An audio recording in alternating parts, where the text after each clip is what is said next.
Hello and welcome to the Winners Find a Way show. I am your host, Trent Clark, CEO of Leadershipity, serial entrepreneur, lifetime and longtime speaker out globally, speaking more in 17 countries. I'm the new recent author of a book, Leading Winning Teams. Most people, though, they know me because I spent over 12 years in professional baseball coaching in 3 World Series. And welcome to the Winners Find a Way show. I am super excited to welcome my guest, Rob Velazquez.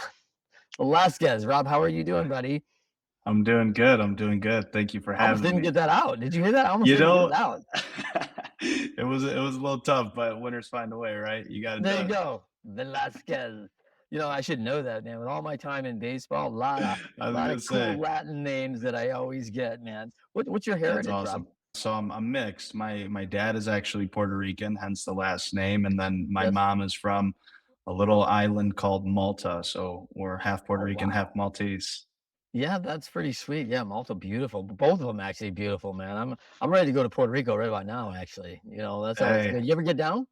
of course, I've been down there probably 6 times in my life. Nice. So it's a Beautiful. good spot. Malta Yeah, good once. spot. Definitely want to get back Oh, there. That's a good for good sure. spot. Now, Rob, I'm super excited. You're coming to us from Hallandale, Florida today. Your new home, but Yep. we're Michigan guys. Like we grew up in Michigan. Old We're from the Michigan. Mitten State. Welcome. Yep. Rob's from Yep. over here. I'm from Here. over here. We got it. Like we're all in the same hand, man. Like we're all there. Exactly. And if we have to use two hands, we can. Like if We we have to can. show some UP action up there.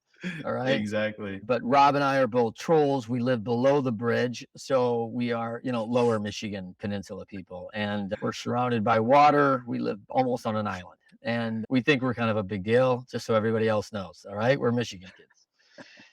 And super excited about talking shop. I think you did what every Michigan kid wants to do, which you moved to Florida and get the heck out of Yep. that cold and the weather. And brilliant. Grew up in Dearborn, which is a hot area of auto plant. Man, there's a lot going on just outside of Detroit. Dearborn has Yep. a number of things. Now we're going to talk a little bit about, of course, the Henry Ford Museum right there in Dearborn and quote unquote Dearborn Village and the Ford Estates. And it's pretty special over there if you're an entrepreneur. And you are an entrepreneur. You have been at this game developing sales for tons of brands, worked for great companies, RPM, fabulous logistics company out of Royal Oak, Michigan, who just kicking butt, taking names. And man, Rob was a big part of that. I saw that firsthand being in the logistics business myself with Chicago Marine Asset Management as I watched Coyote Logistics brilliantly just go through the roof and then sell off to UPS for a couple billion. So, not a Yeah. terrible exit there in any way, Rob. They did well. They did well. Yes. So you've owned a couple. You own a SaaS company right now, but your real passion is this sales training, personal development. You got caught in network marketing, came up through that, and Yeah. man, no college. You're the school of hard knocks, man. So you go through education on network marketing, and I think Rob, this is something I love about you, man, is that you really grabbed on to learning, and here's this guy who's like, hey, I'm not going to college, but I'm going to go work and I'm going to go learn and sponge everything I can get. And, we know the retention learning curves, right? And I love the pyramid of retention, which is always about doing it retains things, right? Of Teaching course. it to others, make sure. And I say that to a lot of people, Rob. Hey, I'll know you know it when you can teach it. And now you've developed great process, great ability to predict outcomes by putting the right process and systems in place for sales, which if you're listening out there, people, I know you entrepreneurs suck at sales. Okay. You need to call Rob on this because it's a struggle for a lot of companies. And the reality is that, and I want you to speak to this, Rob, is Yeah. it's pretty simple, but Super. it's about doing it every day. It's Of not course. easy. And we're back to that simple. And everyone thinks simple is easy. And I'm telling Yeah. people, simple is not easy. Simple can be very hard because it's consistency that wins the day. Yeah. And Trent, I say all the time, the things that are easy to do are equally as easy not to do. Mm, And so, you have to find it within you to like you said, be consistent and be persistent and put in the effort. But for me, to go back to the learning, it's very interesting. I find that so many people, you know, their education ends when they're finished with school. Yep. And I was the complete polar opposite. I don't think my education ever started when I was in school because I never No. paid attention. The only reason I went to school is because that's where I knew my friends were going to be for 8 hours a day and I was going to have access to them. Right. Yeah. And there were Um, girls there. and there was girls there. Thankfully for me, I Eh, went to a co-ed private school. So the girls were Yeah. there too. Yeah, They hey, didn't like me. shout out to Dearborn Divine Child. All right, little shout Dearborn out to Divine the boys Child. down at DDC down there because that's a Yep. legit school in the greater Detroit area. And if we're talking about top parochial schools in the Detroit area, DDC's always right there athletically, academically. It's Athletic pretty academics for special, sure. and it's not easy to get there. Not easy. Yeah. I will say, even though I didn't pay much attention in school, if it wasn't for that foundation, there was a lot of structure that was put into my life, and I was definitely given the tools to be a good student if I wanted to be, right? And that's where the old dean had always told me when I had to go visit him in the office for disrupting class, hey, if you would just apply yourself, Rob, if you would just apply yourself, your personality alone, you're going to be so successful off that. Because I was the guy that I hung out with everybody. I was friends with the athletes, the mathletes, the debate team, the science guys and girls. I played odd sports in high school because of something that You happened to didn't? me. Did DDC not have burners? Like hey, you left out a couple categories out there, man. They had them, and trust me, I was affiliated with them. But as I said, it was just once school had ended for me, that was when real life started. And a lot of my friends, I don't take anything away from them. A lot of people were super excited to go to college and university, whether it was U of M or Michigan State or out of state or something like that. But I just, noticed that most of these kids weren't excited to go to school to learn. They were excited to go to school because they wanted to party, right? Yep. They wanted to be in dorm rooms and away from mom and dad so that they could live life on their terms and do what they wanted. And to each their own. There is a part of growing up that is developed in that aspect. But for me, I had a interesting introduction to entrepreneurship, which was network marketing, and it happened to me at the age of 17. And, at that point in time, because I wasn't going to school, I grew up in a household where, we weren't poor, but we also, anytime that I wanted something, we had to consider the cost of things before getting Yep. into it, right? Right. And I just never wanted that for myself. That was how my life was from 0 to 17 years old. And for whatever reason, I just thought that something had to change. And it sounds very simple, these concepts again, but I understood that in order for things in your life to change, you got to change the things in your life. And so for me, I got introduced to network marketing, and I was surrounded by these people that were just talking about success and money and wealth and sales and personal development. And I'm like, what the hell is personal development? And they're talking about reading books and listening to audios. And I'm like, I haven't read a book since Johnny Appleseed. Like, I don't know what you're talking about right now. They gotta have the And thing on audio. That's all I know. Like, oh, are these trust me, picture books at all? Is there any pictures? that's Well, let me exactly. stop you there because I mean I got to tell you it's the one massive value of network marketing, and there's a lot of values in network marketing, but the biggest I've always seen, and I'm living in the shadow of Amway, right? Of I mean, course, of I course, don't know if there's anybody better at personal development and there isn't. personal education and performance education than Amway, Yeah, and they're incredibly motivating.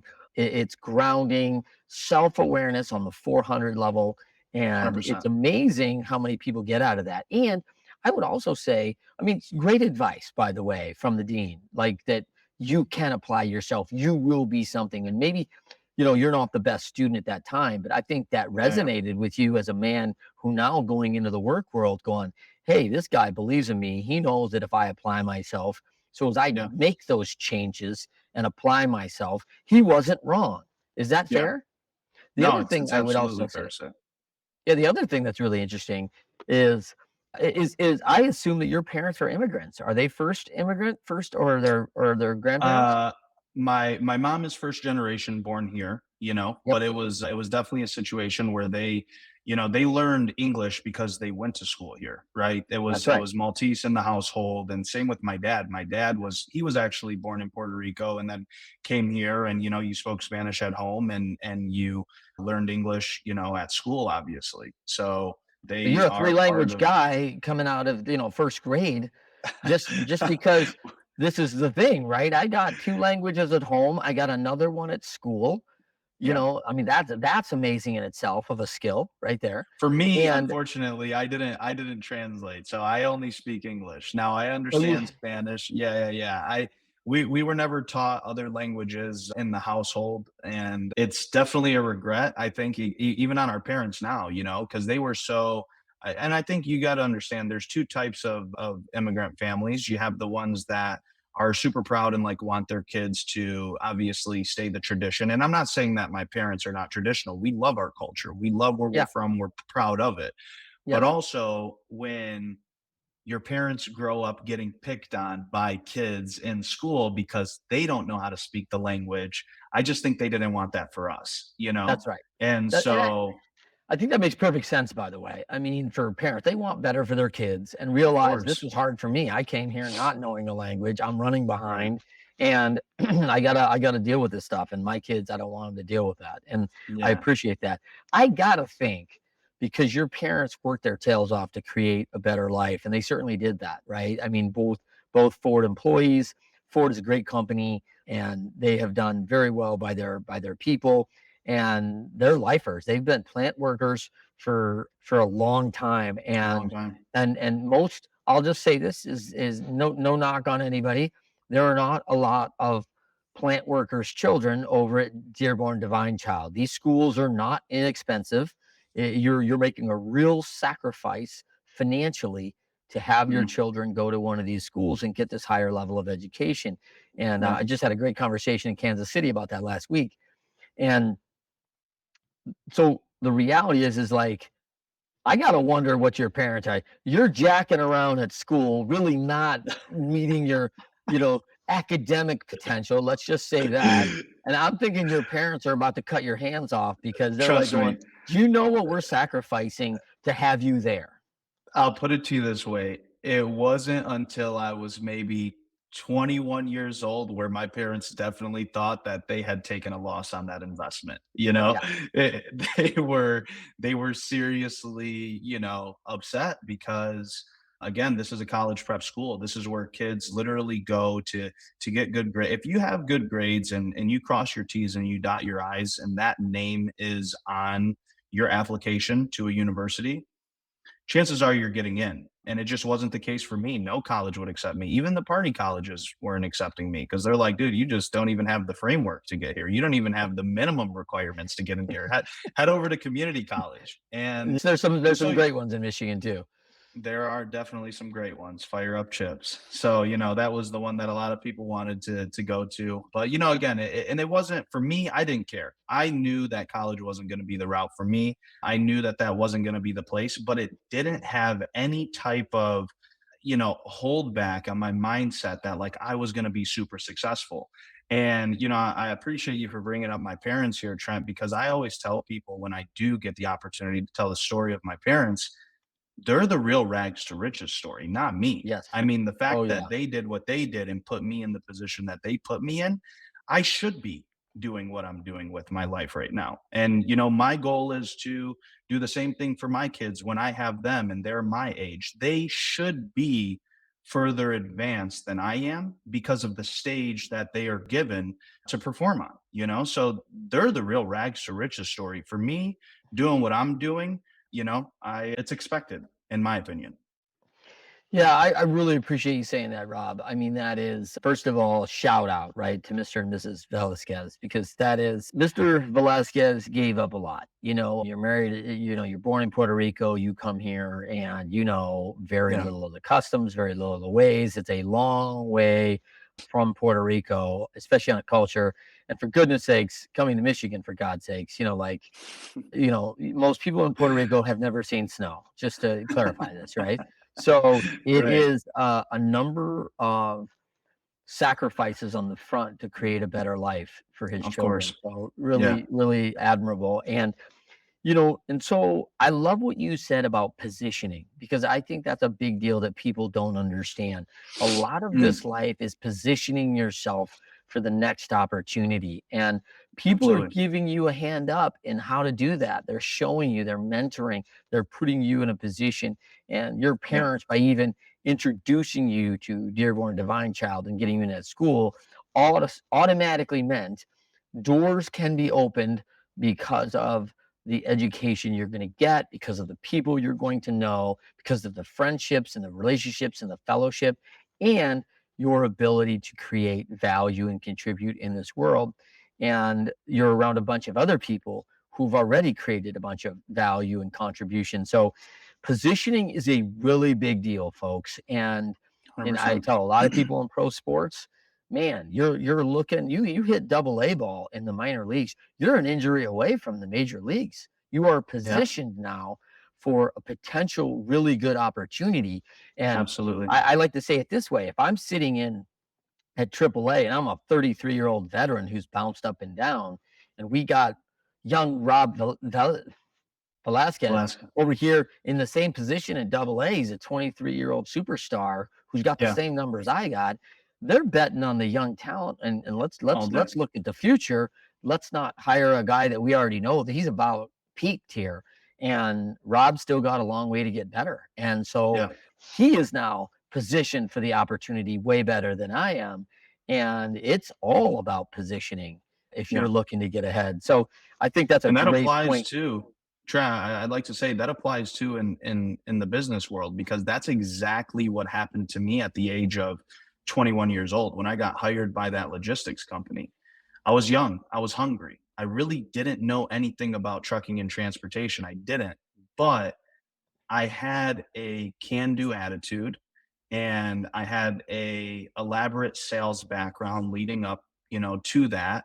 And whereas, the you said the 33-year-old, AAA player, which, was the directors at the time, were sitting there, and there would be a project or an environment or something, would come up where the owner would come into the room and say, "Hey, look, we have this contract here. We need this much capacity here.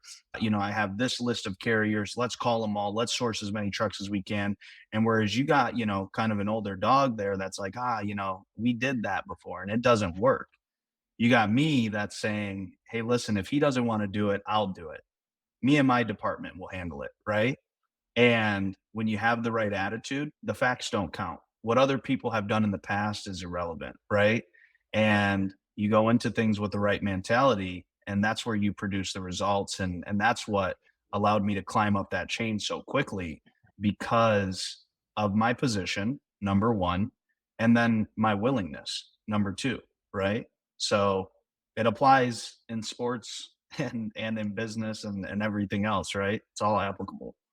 100%. I think, we have these events as coaches where we go, oh man, Hector's just awesome, and I'll take 10 more just like him. Works his tail off, always comes ready to practice, coachable, listening, trying to execute what you're teaching him, goes in, willing to do the reps.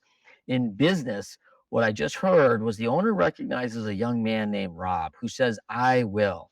Hey, I've got a project. And the 33, 35-year-olds are going, man, I slumped through that crap when I was 23 and 25.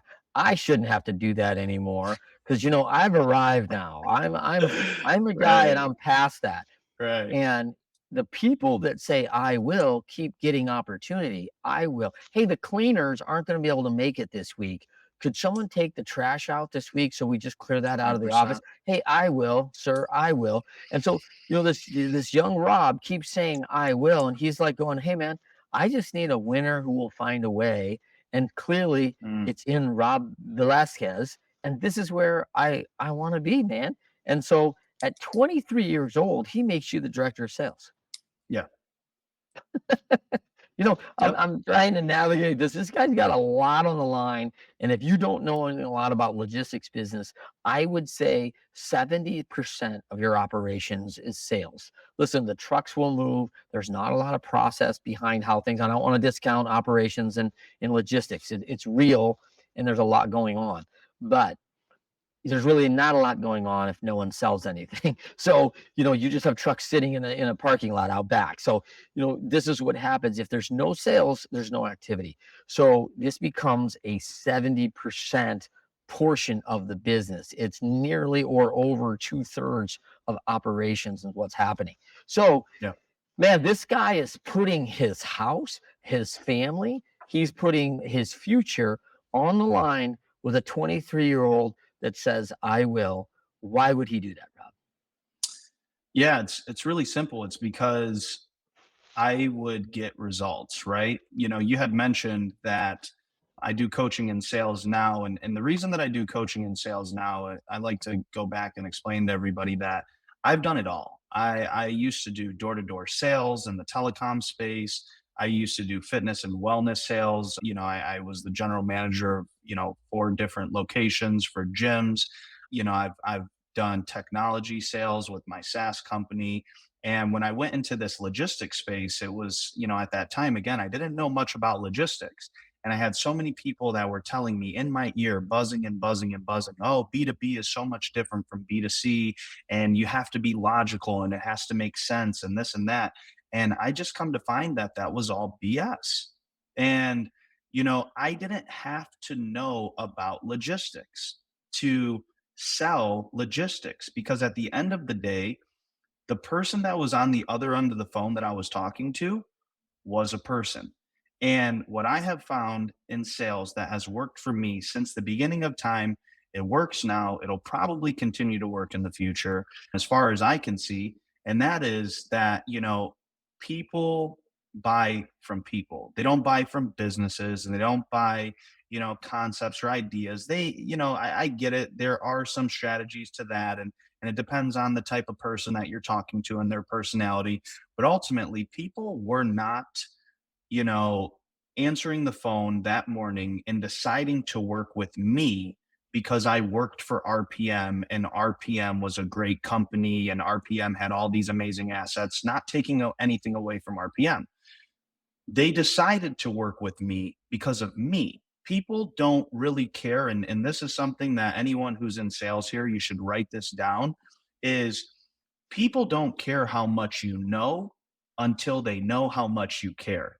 At the end of the day, the person that you're talking to, they have a a company that they're responsible for as well too, right? Whether they're the owner of the company or the head of a department, right? They're the decision maker for a reason because their job and their position and their company depends on the decisions that they make.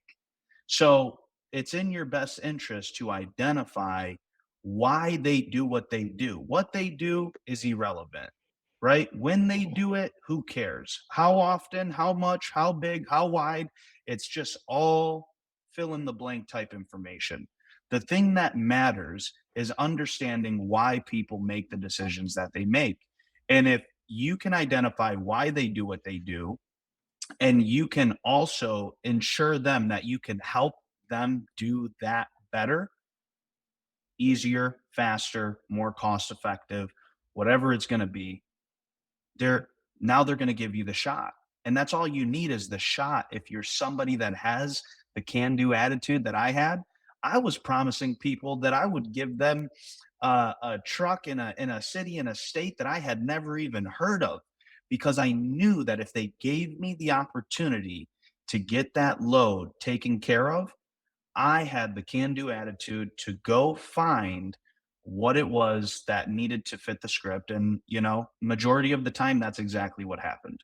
Right. And then, once you do it once, you can do it again and again and again. And that's how I built a book of business very, very quickly. And, the reason that I then became the director of sales is because, the owner wanted that reduplicated. He didn't want, a sales team of people that looked around at their current circumstances, their current situation, the current load board, the current capacity of available trucks, and selling based off that.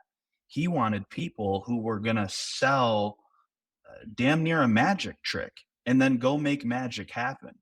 And, again, it just so happened to be that I was the guy in the room that not only possessed it, but was willing to teach it to other people. It's awesome. It's funny when, people get those rackets, right, about what sales are. And, the funny thing about B2B, what I always loved was I found out how motivated people were to look good at their job. That was very motivational to be successful. The second real benefit was that they were never spending their own money. Yeah, Me selling you, Rob, of why you need to spend your hard earned money was always a much harder sale to me than saying, a hey, what do hundred you think percent. about spending the company's money on this? They're like, yeah, it's not really mine anyway. Like, You're boom, if 100% we could correct. get that was a huge difference for me. So I always have, I played, a lot in the B2B space, right? But let's come back to, our show. Winners find a way. Winners, when shown data that they are losing, find a Mm, way to win.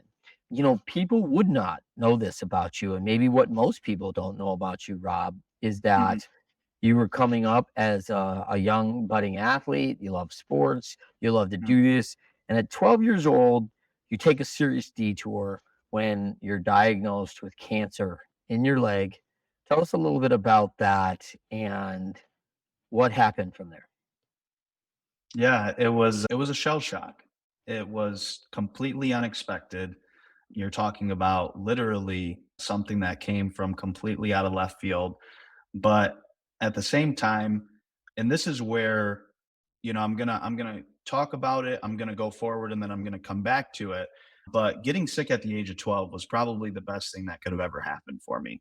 And I think that you'll find that, when people have the mentality that I have, to be on a show like this, Winners Find a Way, they'll take a situation like that was sent to destroy them, and they'll literally say it was one of the best things that had ever happened to them. And it was Mhm. genuinely, because that it made me look through life from a different lens from a super young age. And what I mean by that is I was always a daydreamer. In school. Again, I wasn't, paying attention to what the teacher was saying. I was sitting there, either thinking about practice after or the game coming up on the weekend or what I was going to be doing with my friends. I was always someone that, for whatever reason, I spent a majority of my time in either the present or the future. I very Mhm. rarely spent any time, thinking about past. And so when I got sick, thankfully, and again, I don't know where the skill set came from of being a daydreamer, but it had already developed. So I spent an unbelievable amount of time when I was going through my chemotherapy and recovering from surgery and doing the chemo again. It was all overall about an 18-month span. I spent majority of that time in the future. And what I mean by that is just thinking about being back on the field, being back on the diamond, being back on the gridiron, being back hanging out with my friends and doing the things that a 12-year-old kid does, right? And so, I am playing sports and, digress here a little bit. I'm playing sports and I'm having a little bit of pain in my leg. And that's actually a really funny story. I remember I was at football practice one day and I go up to my coach because, the only time I would ever experience pain was during like practice or when I was like sitting at home and my mom was like, hey, go do your homework. I'd be like, my knee. But then there was a day at practice, I'm at football practice, and we go and we got to run our laps. And I come back and I'm like, Coach, I don't know what's going on with my leg, but it's hurting me. He's like, all right, yeah, no problem. He's like, go take a lap and see if it feels better. So those were the types of things that I Yeah. was dealing with. But it was actually a day in gym class, and I'm playing guys versus girls in basketball. And as in Rob fashion, I hit the game-winning shot, and I do a little nana boo boo to this girl because we're playing boys versus girls, and she kicks me in my knee. and I dropped to the ground. I'm in excruciating pain. I was in so much pain, again, that I was actually already starting to wear a knee brace, like a little compression sleeve. That's what my dad was giving me, to just kind of help with it. And, I take the sleeve off my leg. It's super swollen. I can't, walk on it. And so I go to the doctors, and the doctors, they touch my leg, they're bending it, tweaking it, whatever, and it's not broken. They're like, he's fine, go home, he'll be fine. And my mom at that day, she was like, look, we're not leaving here unless you do an x-ray on his leg, because he just missed baseball tryouts today. And he wouldn't have done that. I'm not the type, I don't care if I'm on my deathbed, I'm going to practice or tryouts or whatever, right? So she's like, we're not leaving here until we get an x-ray. So they get an x-ray, and something was found. Don't know exactly what was found, but then it turned into going to the hospital, x-ray there. Then it turned into going to U of M, Mott's Children's Hospital, getting an MRI, and then it turned into a biopsy, and that's how they identified everything. So that was how I found that I, was sick. It all happens, again, 18 months span. And what was interesting is that, it wasn't until 13, 14. It wasn't until 5 to 6 years later where I was introduced to personal development. And that's when I started learning the power of positive thoughts and visualization, manifestation, a lot of these different concepts that I had never even heard of, right? And it was finally at that time where I was able to connect the dots backwards and realize that, oh my God, the reason that I'm still here today was because of the mentality that I had, the mindset that I had and had developed. It was because of that lens that had been created that I looked through life with, because of the situation that I was in, right? When your back's up against the wall and you don't really have a choice, again, you figure it out. And Right. so because that happened to me at such a young age, and it produced the result that it did, which was, victorious and coming out on top, and I'm as healthy as I've ever been before, and it's been like that for a very long time now. It's just been, a lot of these lessons are things that they're applicable in every which way, shape, and form, so I've been able to take that mentality and apply it to literally everything I've done since then, and I'll forever be grateful for it. Yeah. Well, I love the idea of like, first of all, I do agree with you, and many people who have come on the show have talked about their biggest challenge is also their biggest blessing. Always. And man, yeah, you talk about this. I mean, you were a visualizer. You were a visualizer because that's what a dreamer is. They're visualizing what their ideas are. I Mm. remember, I think it was Paula Poundstone, an older, comedian back in my day, and I'm older, maybe she's not, but she would say, you know why adults are asking kids what they want to be when they're growing up? They're looking for ideas, and I always love that because Oh, people that's are so awesome. bad. People I'm are so writing that one bad at down. like visualization, but here you are, and I put this actually in leading winning teams and a little station identification. Like, please go out. I'm going to drop in the bottom. You can pick up leading winning teams right now, and if you pick up 2 copies of leading winning teams right now on pre-sale, send me the receipt. I will send you a workbook on the pain exchange based on my TEDx talk and based on some exercises in the book. You can do a little workbook of the pain exchange and learn the discipline of the superstar athletes and the world beaters. So please check out those links below on Barnes and Noble and Amazon already, and those links are in the chat notes. In the book Leading Winning Teams, I talk about this visualization, Rob, and there's a little study that was done with basketball players, and they have a Okay. whole group of basketball players, and they break them into 3 groups. One group is allowed to practice their free throws and they physically practice, and then the next group is not allowed to practice at all, but they actually have practice time, and during that practice time, all they're to do is sit and visualize making free throws. And then the other group does nothing. And of course, the group that does nothing sucks. They don't improve at all, right? They get worse.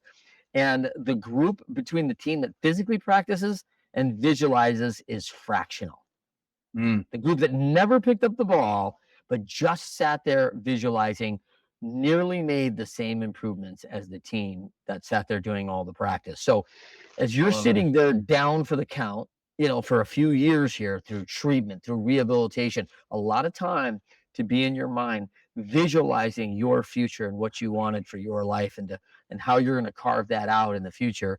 I think that's super powerful. Yeah. Yeah, it's something that I later learned it's referred to as the training balance scale. And I teach about that now when I speak at companies or when I do my one-on-one coaching with clients. But essentially the training balance scale is that on one side of the scale you have the how, right? This is going to be the techniques, the activities, the processes, the systems and all of that stuff, right? And then on the other side of the training balance scale is you have the why. The why is going to be the thoughts, the emotions, the feelings, the mental processes, not the physical processes, but the mental processes. And a lot of people would tell you that, you know, 99% of it is based on the techniques and, the mentality is just the small percentage. It's actually the complete opposite. 99% of success is on the why, and the how really doesn't matter. And the reason that I say that is because we've all heard of beginner's luck, right? Well, Correct. I'm going to explain what beginner's luck really is. Beginner's luck is someone that has no idea what the heck they're doing, right? And they also have no idea how to do it, but for some reason, they still go ahead and get the result. Why is that? It's not because they're good at what they do. It's because they're so damn excited to be there and because they're so freaking excited to get the result, whether it's a sale or closing a deal or getting on base or making the team or whatever it is, right? They're just so excited to be there. And obviously they have to have a positive mental attitude. It can't be someone that's coming from a place of scarcity where they're like, I'm not sure if this is going to work or whatever. Those people never have beginner's luck. The people who have beginner's luck 10 times out of 10 are the people that are just so fired up, right? I say this a lot. I say ignorance on fire is better than knowledge on ice. The people who know what to do but just don't do anything, they might as well not know what to do. But for those who have no idea what they're doing and they're just moving forward and putting in the action and the effort, they're going to get results. It might not be the craziest results, it might not be the best results, but they're going to get results. And it's crazy because what you see a lot, especially in new people, whether it's in sales or athletes or whatever it is, you've probably seen this as a coach, right? You have a guy that comes in and he's like a rookie, okay? And he's absolutely on fire. It's like every time this guy steps up to the plate, he is getting on base, he's scoring, he's doing this, he's doing that, right? And then Yeah. all of a sudden, halfway through the season, or maybe it's after he has this amazing rookie of the year season, he gets into a slump. And it's like, why is that? He didn't forget how to hit the ball. He didn't forget how to do what he was doing. He has lost touch with why he's there. He has Mm. lost touch with it. Well, I want to talk. It's really good, Rob. I really want to talk about this getting results. Everybody wants productivity. Everybody wants Sure. that big 80, right? Like they ultimately, that's our scorecard, right? We all go, oh man, if I could just get these results and we could make and sell an extra $5 million this year. And we all Mm, put these numbers behind what we're trying to do. You have when we talk about the 16 strategies of growth, one of your superpowers is designing weekly activities, daily activities that can predict and produce outcomes. mm. Talk to me about how you learned how to do that and the discipline to set the daily consistency to make that happen. 100%. So I learned it over a duration of time. It wasn't in one situation at all whatsoever. Different companies, working with different people, again, being a student of the game, paying for mentorships or programs. I used to go to a ton of, events and like seminars and different things like that.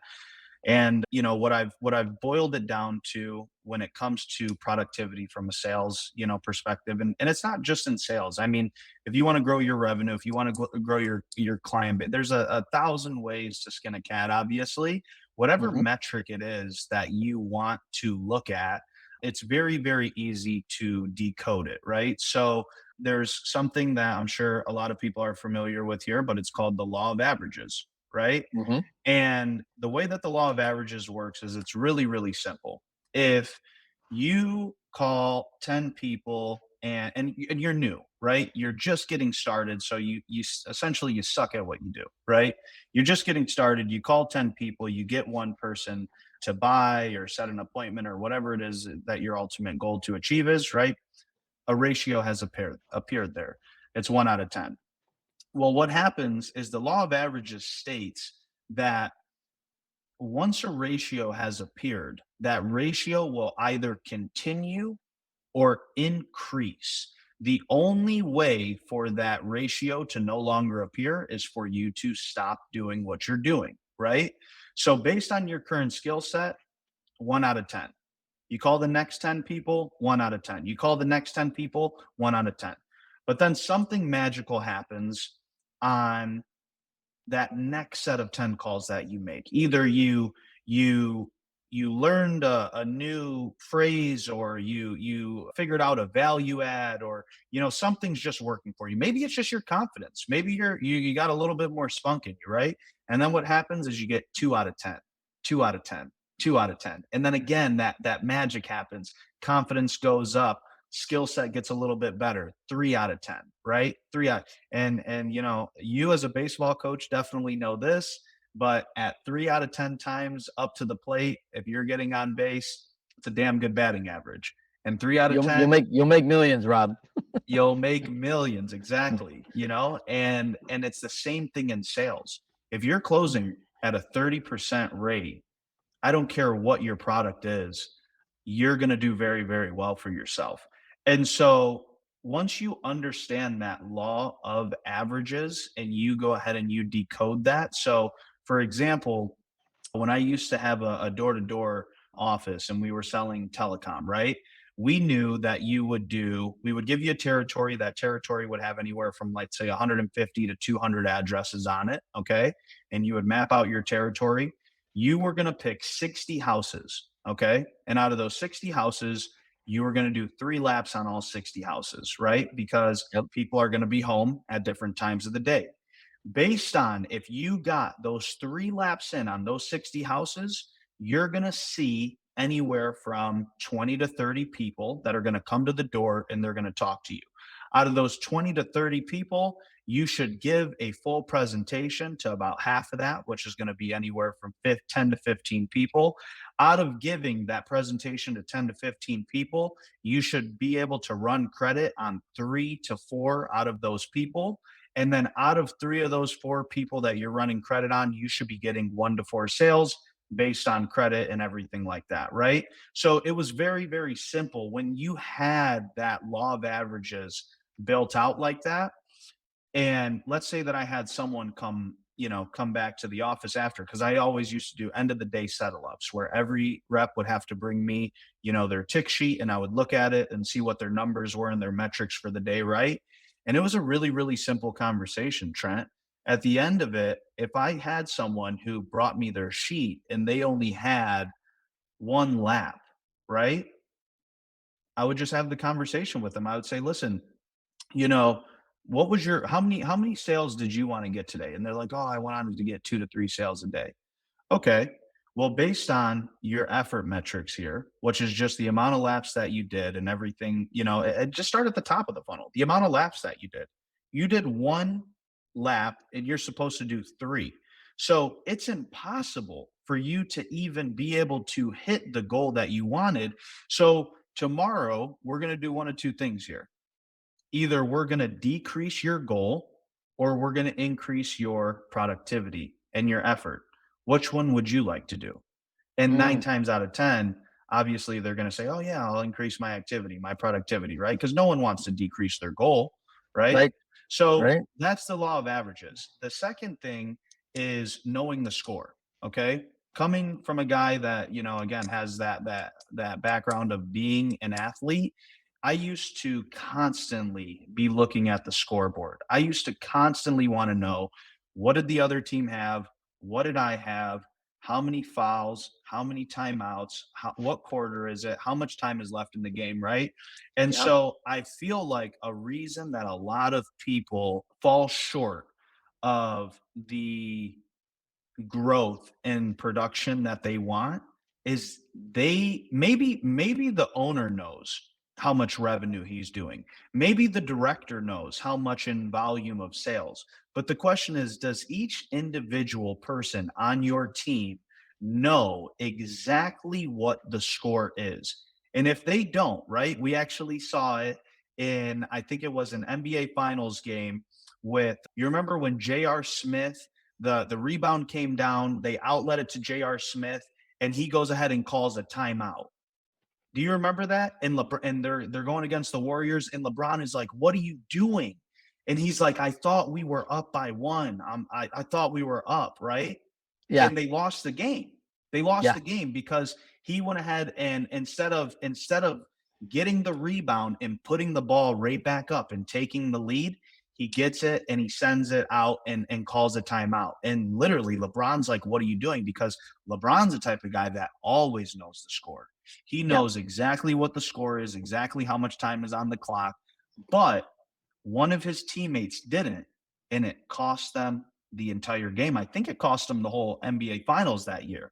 I don't know Mm, exactly, but it's the same situation in your business. If you know the score, or your top producers or your captain of your teams, they know the score, but your, and not to take anything away from anyone, but your lower level salespeople, your entry level salespeople have no idea what's going on, you're you're setting yourself up to lose the finals, right? You're setting yourself up for failure there. So everyone needs to know the score. Everyone needs to know what their revenue goal is, how many sales it takes to get that, how many sales are they at, decoding their effort metrics to the law of averages. And at that point, it's going to be different for everybody too. Another good. thing that I always said to people is, you got to make up in numbers what you lack in skill. So your entry level Mhm. sales guy is going to have to do, 10 times the amount of calls as your senior sales guy, and make it known to people. You can't do, someone who's a brand new coach can't come in and do what you do as a coach, Trent, because you've been doing this for years. You're just way better, and with way less effort. But it's not that you're putting in less effort, it's just you have years of experience, right? So all of this stuff comes together to produce, the growth that people are looking for.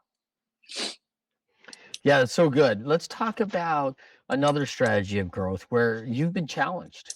Designing spending plan on where to best put your assets, generate that revenue, and then how to use it successfully to scale the business. You've dialed in process and even the culture for your people, we're going to talk about too. And so you've got some things that you're really good at. What do you think's been the biggest challenge and the hurdle for you as an owner now? You've helped Yeah. a lot of other owners really scale. Now you're the guy sitting in that seat and Yeah. finding out that what it's more than you thought, or what are you thinking? Definitely more. Definitely more. I mean, ultimately, look, everything falls on you, even at a high level when you're the director of a company or even an executive of a company. Ultimately, it's not your money, that gets lost in the event that something goes wrong. You might lose your position, but you don't lose your money. So it's definitely more. And I think that when you have a business and you're looking to scale, for me personally, the biggest struggle that I've had is when starting a business and being in that startup phase, right? You think that what you want, and you think that what you're going to get is going to be a bunch of other like-minded individuals, like entrepreneurial individuals. And sometimes, there's people out there who create a dream team like that. But ultimately, what you have to realize is, in order to scale your business, no matter how much of a startup it is or it isn't, when you get to that scaling point, you're going to have people that are employees and they're looking to only be employees. They're not looking to be anything more. They don't want to bear the responsibility. They don't want to bear, anything else other than like, hey, I have a job, I'm getting paid, I do what I'm supposed to do, and that's it, right? And for you at that point in time, you need to really understand and I'm an amateur on this, truthfully, but I think I heard a guy, just tell me this. I'm trying to remember what he said, but I had my goals.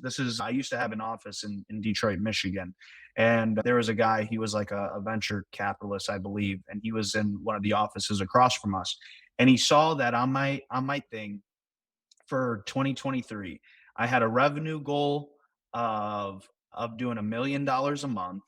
I had a employee goal at the end of 2023. At that time, I wanted like 15 employees or something like that, or maybe the revenue goal was I forget exactly what it was that I had. But he came in and he was like, "Hey, do you mind if I share a piece of advice with you?" And I was like, "Yeah, of course, whatever you think is going to help." And he had mentioned that for every employee that you have, you want that employee to generate, I believe it was $300,000. And if they don't generate $300,000, that, it's probably not a good idea to like scale it. So I say that to say that whatever my employee goal and my revenue goal wasn't making sense. I wanted way too many employees and genuinely for no reason, I didn't have positions for them or anything like that. I just had this vision that like, okay, we're going to make a lot of money, we're going to have a team of people and everything is going to be delegated and we're just going to be, making all this money and life's going to be good, right? Yeah. And that's just not the case. That's It's that's not not the that case at easy, all. right? What It it's it it's it is that definitely not that simple, easy. but it's not that easy. I love that. Good recognition. Okay, and then the last thing of the 16 strategies that you guys have another superpower in is, and I want to talk about where this came from. Like most companies I see really lose the benefit it's work. And since we're going to be here all the time, let's have some fun. Let's celebrate the victories. Let's Yeah, let's of do course. stuff together and enjoy being together, enjoy the work, enjoy the success together. And you really dialed this in. Talk to me how you got that early, because as a young man, I see a lot of people who don't get this. I'm not going to sit here and say that I wasn't part of a hustle culture because I was, especially in the beginning. And there's even times where, I'll just want to work, work, work, work, work, work, work, right?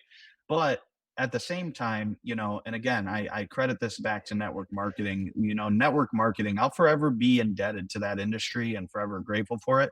Not because of the amount of money that I made, because it wasn't a ton, but because of the concepts and the personal development, all the things that I learned. One thing that I heard, and this was at like one of the very first events that I ever went to, and it has stuck with me forever. And that is, if you build the people will build the business, right? Mm, So if you build the people will build the business.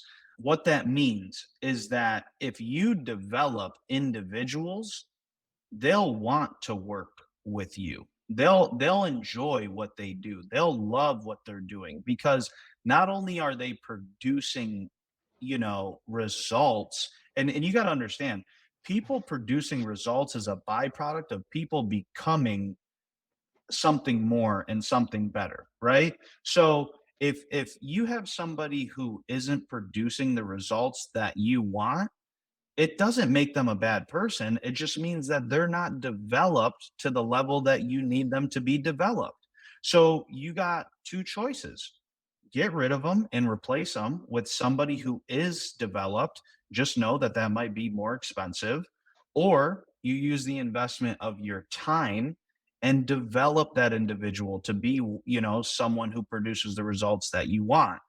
The other thing that, helps build a great culture, and this was the exact reason that I got hired when I worked for RPM. I'll never forget that interview. It's the only interview that, that sticks out to me like a sore thumb.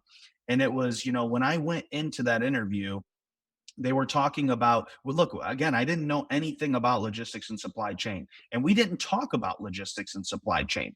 We talked about the way that they trained their salespeople. They were talking about straight line persuasion. They were talking about 10x. They were talking about, a book called Think and Grow Rich and the Law of Attraction. And I'm sitting here thinking, this is all of the stuff that I've studied for the past 3 to 4 years.